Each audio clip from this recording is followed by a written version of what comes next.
Well, another E3 has come and gone. Every year, it's always a blast waiting for this week in the summertime, when companies really give their all when it comes to releasing and announcing the types of games that we'll be seeing for the next year to a few years from now. E3 has always been interesting with me though. I never really like to watch it while it's happening. I typically look at things afterwards, after it's happened. That way I can see everything all in one go. I kinda did the same thing this year. I kept up with things on Twitter a little bit, but not as much as I used to either. This year, the only one that I actually watched was Nintendo. But that's not going to stop me from having an opinion. This is the internet. Got plenty of those here. Let's start by just going company by company on what I really liked about each E3 presentation. EA's big ticket hitter this year was Star Wars Jedi Fallen Order. I don't really understand a lot of the story. I tried reading through a synopsis of it and I didn't understand most of it. I think I was really tired when I read it. It's Star Wars. I like Star Wars. I like this game. It looks really nice from what I've seen of it. I think it'll be a good game. But the Star Wars game that I'm really looking forward to is LEGO Star Wars The Skywalker Saga. I can remember the night that I pre-ordered the original LEGO Star Wars game, got home, oh my goodness, that was a fantastic game. And my parents never let me pre-order games as a kid, and I remember getting to pre-order LEGO Star Wars 2 on the PS2, and that was phenomenal also. And the Clone Wars LEGO game is okay. LEGO Force Awakens, it was okay. But this one, I think this one's going to be great, because you get the prequels in LEGO form and in HD. It's literally all that needs to be said. They announced a new Sims game, They announced a new Sims game, but I never really got into The Sims. Animal Crossing was the most I ever got into that type of game. I always buy Madden games 5 years after they come out when they're $2 at GameStop.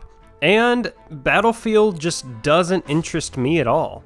Overall, EA's was aight. They had some of the most basic standby games that we know are going to keep coming out, and with Jedi Fallen Order, it seems like they're on the right track. The two biggest things that jumped out at me on Microsoft's conference were Psychonauts 2 and Battletoads. I've never played the original games of these, but I know that they have such a huge fan base. And I would be selfish in saying that if I got a Crash Team Racing remake, like I have, and other games don't deserve to get sequels or remade, then, that'd be a little hypocritical. I'm glad for the fans that get this. Gears of War 5 was just meh. One of my best friends in high school loved Gears of War. He tried getting me into it. He even gave me one of his Gears of War 3 beta codes, and it just wasn't my thing. I have the first game, and I have the second game, actually. I'm looking over at my stack of games right now and just realized that, wow. One day I'll get these. They're not my thing. They're a little too gritty for my tastes. The big thing of Microsoft's conference, though, was the Project Scarlet, which is basically their next console. And it doesn't exist. There was so much technical jargon about this new console, but they didn't show what it looks like, or even what a preview of it would look like. I get that they're talking about it to drive up hype, and that's what you're supposed to do, but at least make something up online. There was also a really weird emphasis on loading times in their Project Scarlet video.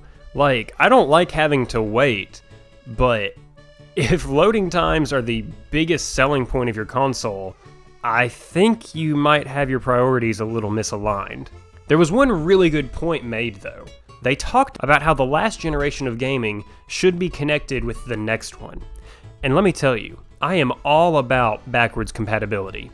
One of the reasons that the PS2 was so big was because of its backwards compatibility. Think of the handheld that's been the biggest, the Nintendo DS. It had the most backwards compatibility. And honestly, the reason I got an Xbox One instead of a PS4 was because the PS4 didn't have backwards compatibility. I have now seen the light. PS4 is far superior to Xbox One. Don't hate me, I've seen the error of my ways. And I think that that's something that more companies really need to look at. I have so many games from previous generations, and it's so much fun and just easier on me, the consumer, when I'm able to take those with me to the next generation, instead of having 15 different consoles all bundled up on a shelf right now. Bethesda? I just could not care less, man. These games just aren't for me. The talk about the new Elder Scrolls game is cool. I just can't get into these games. Another of my friends in high school got me Skyrim because I got us an A on a group project. And I feel bad, but I've only put 2 or 3 hours into it. And I know Skyrim is a game that you need to play for years. Maybe I'll play that on stream one day. Let me know in the comments if you'd like to see that. Literally nothing showed off at Developer Digital, PC Gaming Show, and Ubisoft interested me, except for Borderlands 3. Literally nothing. Alright, Square Enix, here we go. Now we're getting into my ballpark. Let's talk about this Avengers game. This is something that should have come out right after Avengers 1 was in theaters. The game does not look great by today's standards, especially having to follow the hype of Endgame. But the game doesn't come out for a year from now. So maybe they'll be able to get some new stuff in there, but there was so little gameplay in it. We barely know anything about the game still. There were 2 or 3 seconds of gameplay, but even then they had to be highly doctored up. The Final Fantasy VII Remake, it's really, really cool to get all the new information on it. It looks spectacular. But I don't really care that much about Final Fantasy outside of Kingdom Hearts. And so, maybe I'll get it one day, who knows. But the remaster of Final Fantasy VIII is really cool. I saw a picture on Twitter comparing the new game and the original game, and wow, that's fantastic. It's a little odd at not getting the full remake treatment though, but you don't always need to remake something. Sometimes you do just need to remaster it to throw it back out there. Oh, and speaking of Kingdom Hearts, the DLC is cool, I guess. I didn't understand a bit of it, kind of like my playthrough through all the Kingdom Hearts games. Par for the course. I'm on board. Oh boy, here we go. Nintendo's 2013, what was happening in 2013? Was that the Wii U? I think that was the year the Wii U came out. Oh my goodness. Nintendo's 2019 E3 Direct. Holy cow. You start off with the biggest fish in the pond, announcing Square Enix Dragon Quest character as DLC for Smash. Titled The Hero, he takes the form of 4 of the basic Dragon Quest heroes, and I am really on board with this. I know a lot of people are upset that it's just another sword fighter, but this looks like a sword fighter that I'll actually use. And they're designed by Akira Toriyama, so I'm just going to pretend I'm playing as Goku every single time I'm going through this. And the main one they showed off has to be Android 17's cousin. You know they're related. Somebody get Ancestry.com on this. I never played the original Luigi's Mansion. I never played Luigi's Mansion Dark Moon. I know Luigi's Mansion is on the 3DS remade. I'm probably going to skip Luigi's Mansion 3, but it looks really, really cool. I remember playing a demo of the original Luigi's Mansion at Walmart way back in the day and enjoying it. That's another game that I'll probably pop out on stream. Dark Crystal I didn't really care about, but it was really cool seeing Jim Henson puppets in a Nintendo Direct. Like, that's just everything from my childhood all put into one thing. As many of you know, I am not a big Zelda fan at all, but Link's Awakening has the most adorable art style I have ever seen, ever in my life. Oh, it's so pretty. It looks just like a little school kid's diorama that they took to school one day. It's fantastic. Trials of Mana was a really cool game. I know Secret of Mana is really, really popular, and so, again, it's cool for an older game to have a new game come out. And getting the original games released on the Switch is really cool also. I'm all about bringing in older games to this new generation. I don't care about Fire Emblem at all.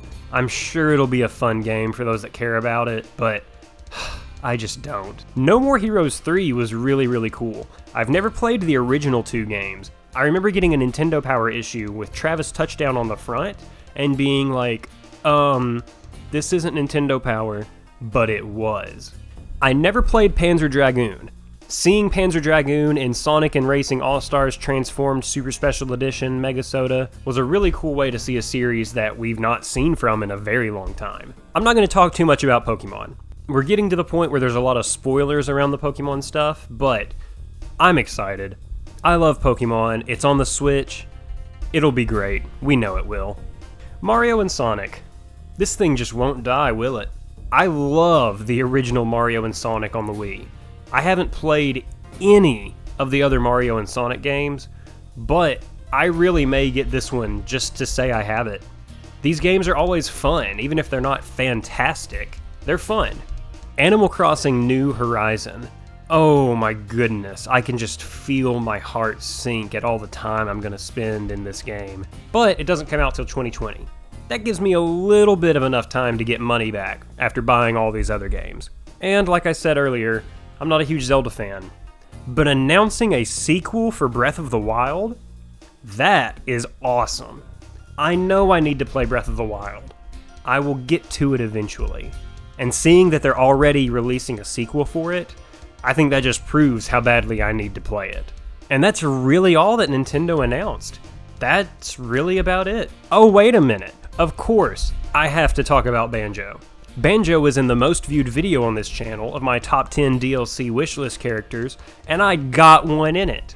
Will we see another character from that list? I kinda doubt it. I think Crash is the most likely now, but probably not gonna happen. But oh my goodness, the hype. There's videos online of people reacting to the Banjo news. I don't care a ton about the hero being in Smash, but having a really big Western character and a really big Eastern character in the game, that just shows how much Sakurai cares about the player base. Oh, just so good. So good. Nintendo gave me the most that I was interested in, but I could see how Microsoft or Square Enix was another person's favorites.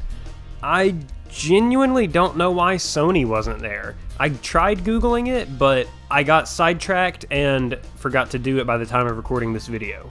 So, yeah, it's all good. EA was another one that, if it's your cup of tea, there you go. Overall, this was a very fun E3, and it's going to take Nintendo a while to top what they did with Banjo, and the Breath of the Wild 2 announcement, I guess. So, yeah, Nintendo, I think we got it good for a while. Let me know what your favorite part of this year's E3 conference was down in the comments below. Make sure you follow me on Twitter and on Twitch to see when I'll be posting new videos, just random updates, and when I'll be streaming. Until next time, see you later.